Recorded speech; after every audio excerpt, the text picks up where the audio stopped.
असहाय को सुखिला खाद्य बंटन।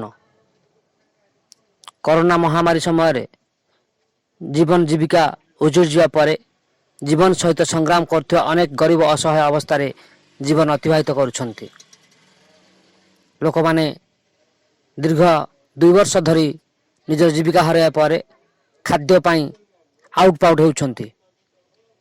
एभली परिस्थिति रे Bhubaneswar right to work campaign अग्रणी स्वेच्छासेवी अनुष्ठान तरफ तथा प्रेस इंडिया सहयोग रे गणिया ब्लॉक आड़कटा शीतुलिया साहि रे गरीब असहाय परिवार को सुखिला खाद्य बंटन कराई जना पड़ी।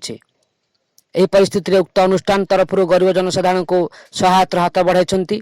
यह कार्यक्रम रे तहसीलदार किशोर पंडा, बीडीओ सीरियल शुभ्र पटेल, कंधमाल सांसद जिला प्रतिनिधि सदाशिव मिश्र, सरपंच वीरकेशर जेना, समिति सभ्य चंद्रशेखर साहू प्रमुख उपस्थित रही लोक मानक सुखिला खाद्य बंटन करथिले।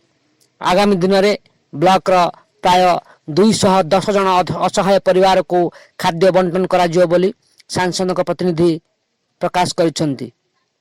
उक्त अनुष्ठान एभली कार्य साधारण भूयसी प्रशंसा करा जायछि। नयागढ़ ब्यूरो रिपोर्ट, मणिभद्रा खबर।